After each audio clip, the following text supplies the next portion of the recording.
Thomas Tuchel is the new manager of England, and in today's video we're going to discuss two of the ways that he could line up for England and which one you guys prefer. One option that we could see is that back four, and we're going to speak about the exact personnel that you could see within that, but also another option that Tuchel has is of course that back three that we saw so often with Chelsea. But which one do you think he'll use more often, and which do you think will be his go-to for England? Let's get into the live analysis. Okay, let's have a little speak about the two ways Tuchel could go with this England side. And I've almost sort of flashed them up on screen just before this, but we're going to speak about each one. And at the end of the video, I sort of want to just come to the conclusion, let you guys come to your own conclusion and let me know in the comments down below which of the two you think Tuchel will use more often. So we'll leave these guys up here till later because I think they're five names that, I mean, Foden's not really like a surprise name. But I think they're five names that could very well be big parts of Tuchel's plans as well. But we've got this team on screen here, right? If they were to set up in this four back. And we're going to start with that one first.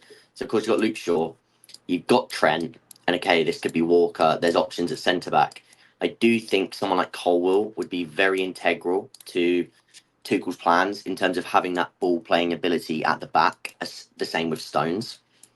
And, again, you'll often see those centre-backs split and sort of have this almost four-back with two in the middle, those two pushed up, or somebody like Trent, maybe he changes it slightly where Trent can drop in and get a bit more of the ball in these areas. Shaw's maybe a little bit more advanced, and it's sort of a little bit asymmetric in that sense with someone like Rice. And I've put Bellingham in the pivot, which is, again, another thing that could be different because, like I say, here's two things that I want to touch on. One of which being Lewis Hall, and one of which, of course, I'm not saying Bellingham would leave the team for him, but one of which being Kobbie Mainoo. And the reason I want to speak about these two in particular is Lewis Hall, to begin with. Thomas Tuchel gave Lewis Hall his debut at Chelsea. He was used as a left wing back, but again, he's been being used as a left back for the England under-21s. He has also been used as a left back for Newcastle this season. He did play in a left back as a nominal left back even for Chelsea at one point. So the option's there for that. He obviously trusted him enough to give him that sort of that experience in those minutes when he was at Chelsea. And England have got an issue with their left back position. They just do. You've got Luke Shaw and Chilwell who they can't stay fit, or Chilwell's not even getting the minutes at the minute. Luke Shaw obviously he's not getting the minutes because he can't get back on the pitch currently. Through the Euros, we were playing Trippier out of position over there. During the international breaks, we've seen someone like Colwill step in to play that sort of hybrid role. You've also seen Trent over there and Rico Lewis playing on their wrong side, not their preferable side. So Lewis Hall, everything adds up to sort of suggest that he could be one of the big names that sort of benefits from this. And I think he's one to watch for the very near future, especially if he can put together a nice run of Premier League games as well and really start to string those performances together that can then be seen, and it gives him a bit more of a resume to be picked from. So Lewis Hall is one that I think should be watched because, again, in this sort of system where he has to get on the ball in these areas, help to play out from these areas of this side of the pitch. He can also slightly invert to get on the ball in the middle. He can also progress play and help make these 2v1s down the touchline. And I think he's all action. He can do a bit of everything. And I think he'd be perfect in that sense. Kobbie Mainoo, the reason that we mentioned him, again, you've already got Rice in here. So, and like I said, it's important these guys are good on the ball. Because then someone like Mainoo, he can have the license to do both. He can drop in, get on the ball and help progress with his passing range, but he can also advance. And again, you form that sort of five in the front line. And Mainoo is brilliant at being sort of that hybrid number 8 that can do both. And I think in the same sense that I think that's what Bellingham will be. And I think that he should be for Tuchel. I think that's something Mainoo could do as well. So again, that's why I sort of wanted to throw his name out there too, because I don't want him to be forgotten, because I think he's unbelievable and I think he's got all the qualities that you need for that.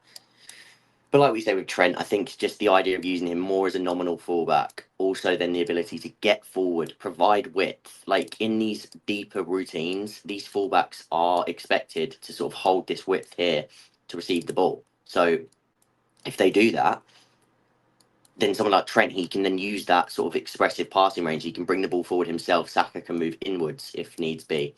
Trent can attack this space. or Trent can find these passes from deep. He can also get in this quarterback sort of area and spray passes into the middle, into here. He can find Kane over the top. There's lots of options. Not that Kane is exactly a runner in behind, but we're going to touch on that. So that's the thing with then the rest of this team, is I think he'd only played one number 10, one proper number 10, because then, like I say, you have Bellingham who can extend into that area, and you do have the wingers who can come inside. We did see him play Musiala out wide at Bayern at one point or another. At Chelsea, of course, we saw the likes of Mount. That was a bit different because that was playing in a back three, which we're going to get onto. But this is why Foden, Palmer, Foden could play here, okay? But again, similarly to what we said in the whole tournament, Kane likes to drop back during the Euro tournament. Kane likes to drop back too. Where are your runners in this team? Saka is almost your only outlet, which is why I think this position, and that's why I've also included Rashford, who we'll also touch on now. So I think one of these players, as well as Saka, has to be an outlet if you're going to have these two. Like again, this could be Palmer, this could be Foden too. Hopefully, it is Palmer.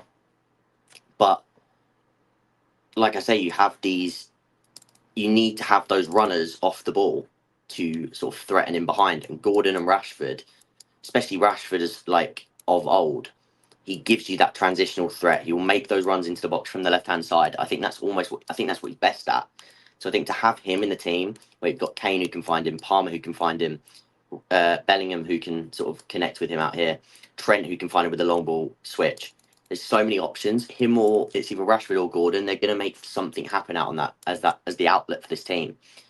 So I think with that in mind of Kane dropping into this hole, I think this has to be an outlet player. I don't think it can be Foden, which is again why I've sort of said Rashford or Gordon. The only other option that we had to mention, of course, is Gurhey, and the reason I put him up there as one of the other names to be included is because I just think he's too good not to include. I do believe these are the two centre backs that I would be sort of planning the future around. Stones maybe only has a few more years left in him, so eventually, can you go to this back line? Does that have enough defensively? I think we'll see a lot more from Colwell going forwards. And when I say defensively, I mean sort of physically more so, rather than overall just defensive quality. Because again, on like actual on-ball defenders, they are both class. But yes, you do have Rice. Bellingham, he's underrated in that sense because he's got the physicality to do both. And again, the fullbacks, they will provide. Trent, maybe not the most defensively sound, but he's improved, I do believe. Maybe not to the highest degree. Hall, again, slightly better going forward, slightly better on the ball than he is defensively. But again, he's adept defensively. So it would depend on who you're playing against as to whether maybe Gurhey's the right choice. If Stones isn't there, if there's new options at the time, if there's another left back option at the time that's more defensive than Hall. So many things will change. But I think that's how the back four could look. Now, really quickly, just to speak on the back five, I think the difference that you would see is Cole probably plays the left centre back in this. You'd then have these two sort of stretched high and wide. It would then mean Kane is this. So you'd almost have it like this, right? Now, of course, the thing to then take into account would be these are your width players, okay? So could you play Saka here in order to also get Foden and Palmer and create that triangle up top? That would be the question. And again, this could be Mainu. This could be Rashford, again, to offer that threat in behind. Because again, if you do play Foden there, yes, it's a bit different because you'd have Saka and Trent offering that width. And it would be more about having that close-knit control in these areas. And again, you still need to attack the box from that area if you're going to get those fullbacks. So it'd be important these guys do. And that's something Rashford can do from that area of the pitch. And as, of course, we've seen it from Palmer too. And Foden would be very good in that area of the pitch too. But Rashford, he could offer something different there as well. So I think, as I said, having that triangle just like in there in the middle of the pitch, up top, these fullbacks, offering the width, it could offer something different. And it could be hard to beat for opposition nations, especially in this knockout football, because just to end it off, this is knockout football for England. This is an important factor that has to be sort of weighed in on, is that each game can be different and tactical changes within each game is important. And I think having such a big squad for Tuchel is another thing that could allow him to flex his sort of tactical muscles in that sense of making changes on the fly? Can he go from a back four to this sort of back five to solidify and allow England to mop up a game if they need to? You've got so many attacking options off the bench, and that's something a lot of people sort of got annoyed at in the late eras of Southgate, was that pragmatism and all. And it's not just pragmatism, because Tuchel has that aspect of him. It's reactiveness to what's going on the pitch, and I think Tuchel spots things like that far better and can react to what is happening on the pitch, make a tactical change to help England win that game, make those attacking changes, because you have such a talented bench. It is just, you have to use it. And too many times it's been almost too late where Southgate made those changes and it hurt England. And it, hopefully, with Tuchel at the helm, we'll see less of those decisions and more of the decisions going in Tuchel's favour and almost just going to in England's favour. So let me know in the comments. Would you prefer to see more of the back four, more of the back three, the two that we've discussed on screen? Is there any players that you think I've missed that would have a really big impact in one of the two formations or both the formations? Or do you think that it's a good idea that we can sort of play both and we can switch between the two depending on opposition, depending on game management in the game? Just let me know what you think about the different formations, how it could look, and how England could line up under Thomas Tuchel down below in the comments.